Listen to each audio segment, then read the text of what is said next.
Ladies and gentlemen, welcome to a new series. This is the first video of many where I'm just going to go in and dive into different supplements. Little background, I'm a personal trainer. I've been personal training for over a decade, about 15 years. I've also been into supplementation for about 10 years, really diving into what supplements do, how they work, and what to take, when to take, how to take, and things of those nature. Before we get too deep into the video, I want to first say this podcast is brought to you by Final Form Supplements. Of course, I have my own supplement brand. This Final Form Supplements right here. This is actually the creatine that I have, creatine monohydrate. Go to finalformsubs.com. That's SUPPS, finalformsubs.com. Use promo code Strib, all caps, no space. Code Strib, all caps, no space. Get 10% off your order. Creatine monohydrate. That aside, first thing, I'm going to go over creatine and the importance of creatine, the benefits, and some misnomenclatures or some misconceptions about creatine. So first and foremost, creatine is synthesized from the body in amino acids. All right, I got my handy dandy notes here. See, number one research supplement in the world. So a lot of research, a lot of studies backing the benefits of creatine, and as we go along, we're finding out that creatine has a multitude of benefits and things I will get into later. And creatine is naturally produced in the body. A lot of people think it's not quote unquote natural. People think it's like a steroid of some kind. It's not. Your body naturally produces creatine on its own. It's just the reason why you want to supplement creatine is because your body doesn't necessarily produce enough on its own to reap the benefits of what we're going to talk about later in the video, as well as creatine is also found in, it's primarily found in muscle tissue. So when you eat specifically red meats and fish, are also prevalent with creatine. So a lot of people that are meat eaters or primarily meat eaters versus vegans will have higher creatine, in their system than people that don't eat a lot of meat. But again, you still want to supplement creatine because the amount of meat you'd have to eat to get your daily value of creatine is like almost 3 pounds worth of just red meat and fish alone. That's a lot of calories, not including, the other things you would eat. So it's important to supplement your creatine. And creatine is produced in the liver and is absorbed in the muscles. Not only that, your brain also absorbs creatine and uses energy and things like that. So first, before I get deep into kind of like, all these different things, first we just want to go over what creatine does for the body, how it works. The main function of creatine is energy production. So when you go to work out and you're using energy, we have ATP is the molecule that our body uses as energy. Once you use that ATP, it turns into ADP. It's a byproduct, and it is useless to us. It's a byproduct. But what creatine does, it comes in, and I'm putting this very simply. I don't want to get too deep into like the super science of it, but just to put simply or to put basically, creatine comes in and it turns that ADP back into ATP for you to use again.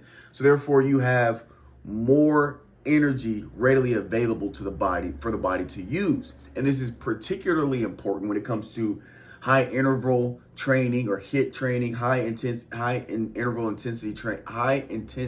training, as well as explosive training. So weightlifting, sprints, HIIT, things of that, plyometrics, things of that nature. There's not many benefits in production in terms of long distance running, but there are other benefits, because that's not to say you shouldn't take it, as we'll get to there. So now we're going into the benefits. So primary benefit, obviously, is it can help you build muscle. When you're going through your workouts and you have more energy production, that means you're able to work out more efficiently. You're able to work out harder and longer, more consistently. Being able to do that, you will therefore build muscle over time, just because you're able to work out more efficiently, you have more energy, you can work, it increases performance in the weight room.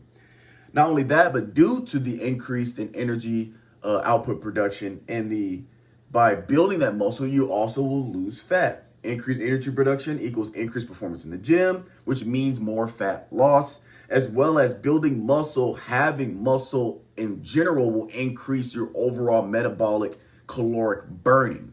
So those people that are, somebody that's very, very high muscle mass, let's say somebody that's 250 pounds and they're, let's say 8% body fat at 250 pounds. You have somebody that's 30% body fat at 250 pounds.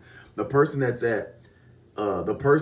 has the 8% body fat has more muscle mass. Therefore, they require more calories just to feed the muscles, to maintain the muscles.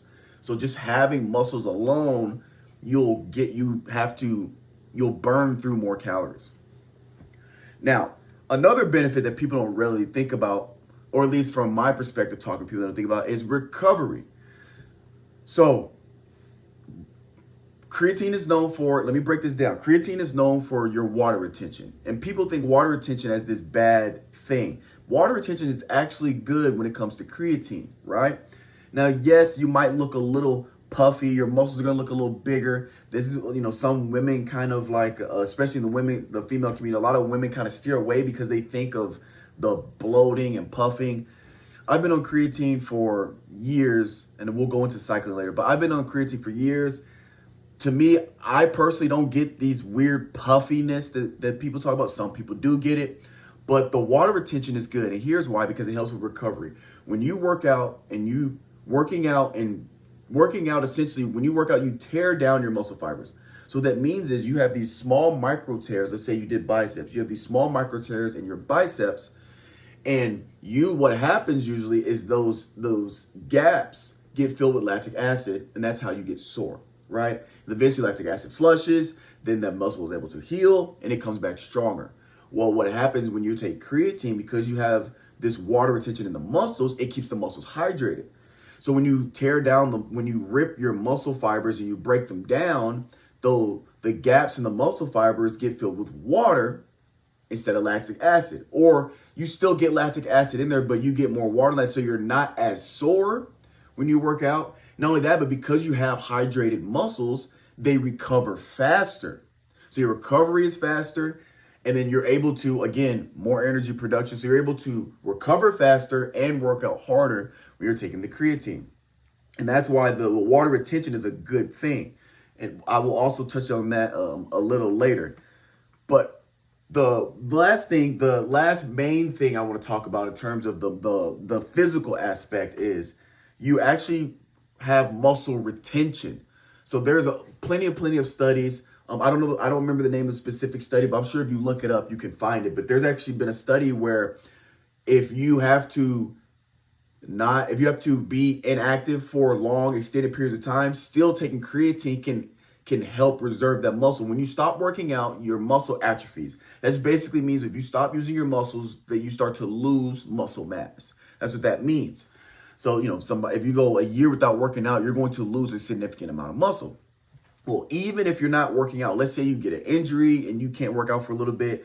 Let's say you travel for a long extended period of time, you can't really work out. Taking creatine can reduce the level of muscle atrophy or muscle loss during that extended period of time of inactivity.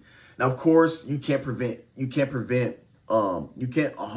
totally prevent muscle atrophy. So taking the creatine, you're still going to lose some muscle, you're still going to lose some strength, but you can reduce the severity of the muscle mass lost taking that creatine, which is very, very important. So even if if you get an injury, you're coming off a surgery, you go on a 2-week vacation, or you go somewhere for a month for work and there's not really a gym, you still should take creatine to prevent that muscle atrophy or prevent major losses in your muscle mass. So when you get back to the gym, you still have to kind of get back to where you were, but you're not as far behind as you would be if you didn't take any of it. All right. And that's one of the many benefits of taking creatine.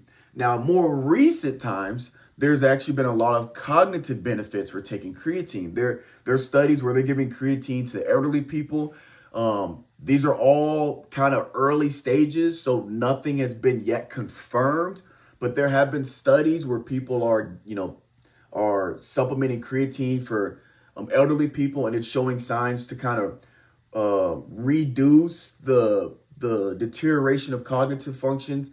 It's not, and again, this is still early stages. They're not using creatine to cure any brain diseases, but there have been some studies showing to kind of slow the deterioration of cognitive function in elderly people. And also, there's studies showing that people that take creatine, I'm 28, my age, or 40s, 50s, 30s, wherever you're at, that it can help boost cognitive function, memory, clarity, reduce brain fog, and things like that. So not only is it like a staple in the fitness community in terms of the physical aspect, but it's also showing benefits for the mental aspect. And my philosophy is, if you are physically able, like if you don't have, obviously there's some people that can't take creatine due to, physical genetic issues or anything, but if you are physically able to take creatine, I think every person that is physically and mentally able to take creatine should take it. Even if you don't work out, that has always been my philosophy. Creatine is,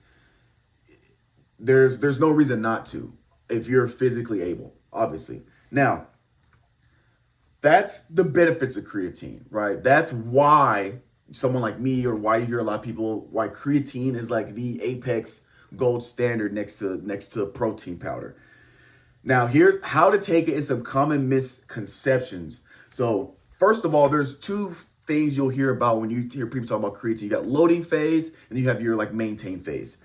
Loading phase is generally, so the regular dosage is about 5 grams a day. It does vary based on weight. I know, like, if you're a really competitive bodybuilder or powerlifter, they're probably taking more because it's somewhat based on weight. But for the general population, for general rule of thumb, it's 5 grams a day. That's your maintain phase, your regular dosage. Loading phase is when, let's say you haven't taken creatine at all, or let's say you cycle. Again, we're gonna go into cycling a little bit here later. But if you haven't taken creatine at all, you'll take 20 to 25 grams, so 4 to 5 times your normal amount for 7 days. And it's essentially the idea is that you're going to flood your system with with all this creatine, get your creatine levels at its maximum saturation, get your muscle creatine level its maximum saturation, and then you can just maintain it at 5 grams a day.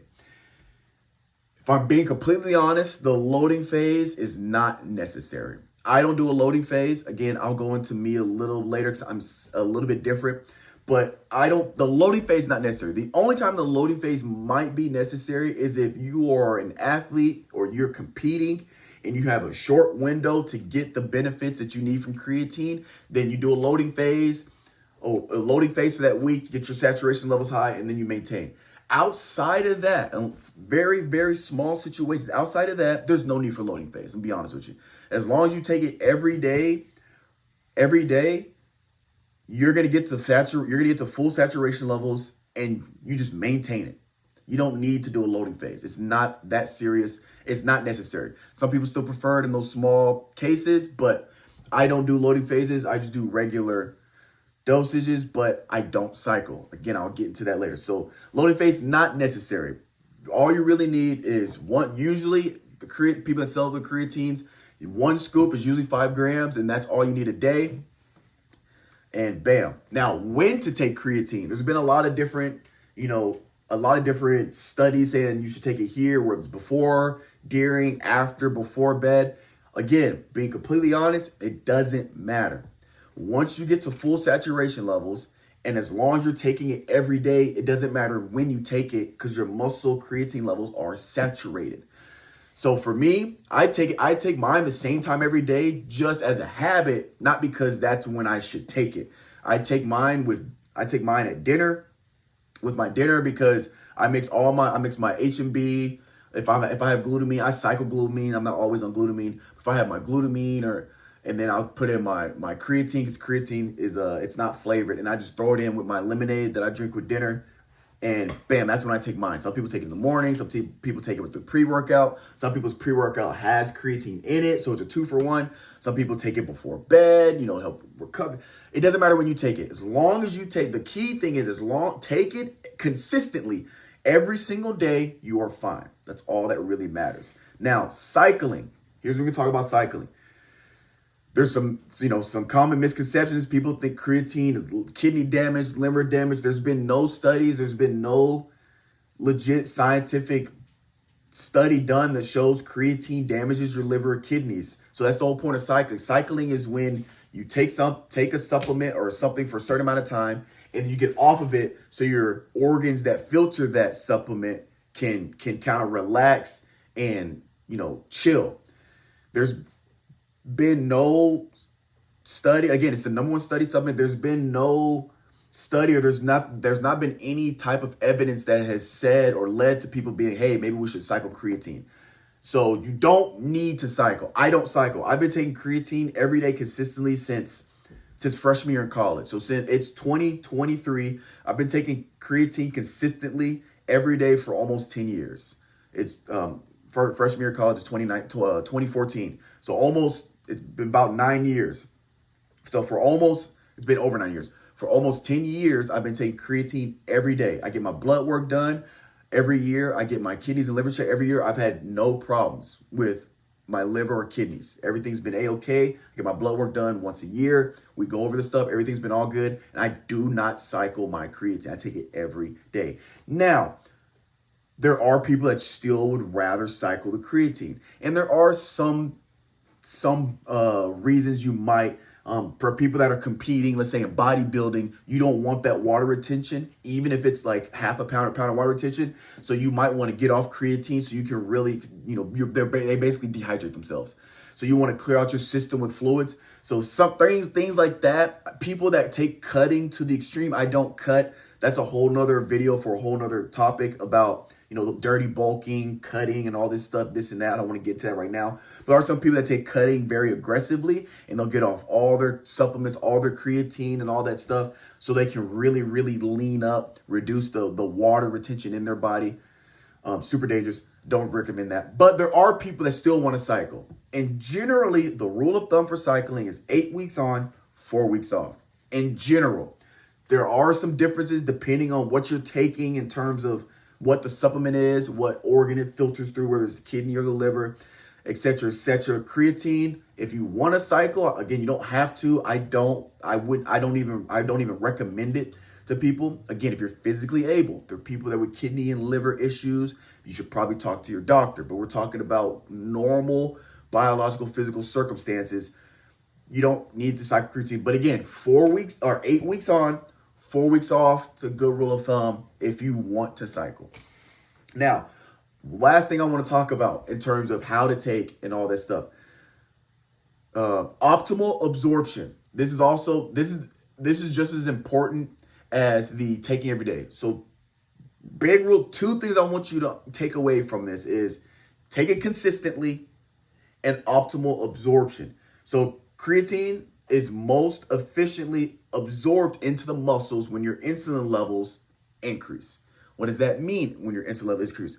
All I'm basically saying is generally you want to take it with sugary drinks. Now, I'm not saying drinks that are like super high in sugar to where, people that are just you want to take it with some kind of sugar or a carb, right? We say a carb. So I take it with my lemonade. My lemonade has like 25, it's homemade lemonade. I make fire homemade lemonade.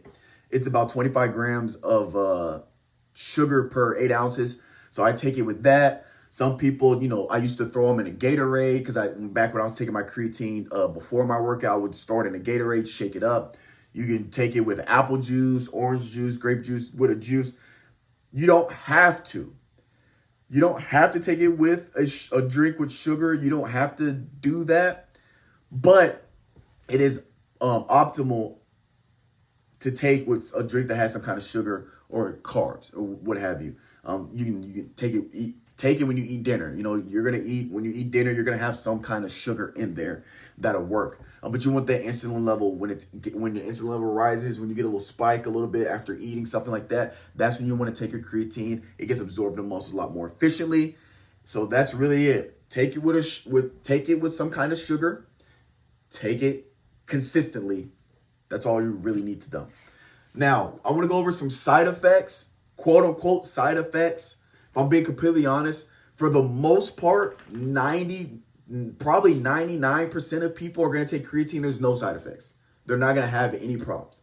Now, there are some things that will rise for certain people due to different things. And so I'm going to go over those. Stomach discomfort. Some people experience kind of like their stomach kind of hurts, it kind of messes with their stomach. Some things you can do to avoid that is avoid the loading phase. Taking 5x, the 4 to 5x your normal amount, that's going to definitely give you some stomach problems, regardless who you are. I haven't experienced any problems with taking creatine, me personally, but I don't do loading phase. So avoid loading phases. Take with food. Sometimes taking a creatine on an empty stomach can mess with your stomach. So try taking it with breakfast, with dinner, something like that, or take it with a juice. That juice can kind of calm your stomach because it has something with it to digest. Another thing, one misconception is that the water retention into your muscles, it leaves your body dehydrated. It's a myth. There's no stomach. I know at one point they were saying creatine does something to your stomach where it messes you up, and in terms of like pulls water out from your stomach. That's all a myth. That's all a myth. None of that's true. But when you take creatine, you do want to make sure you're hydrated. But you can just hydrate like you're normally supposed to hydrate. You'll be fine. You don't have to go crazily over hydrate. Just make sure you just stay hydrated. Being dehydrated in general is not good. But if you take creatine and you're dehydrated, it's just not going to be optimal for you. Just drink plenty of water. Rule of thumb, half your body weight in ounces. So if you weigh 100 pounds, just drink 50 ounces of water.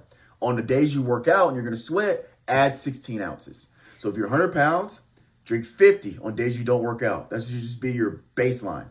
On days you do work out, drink 66. It's that simple. Just if you're 200 pounds, drink 100 ounces when you're not training. On days you don't train, days you do work out, it's 116 ounces. Just add basically a water bottle for to offset the sweat you lose when you work out.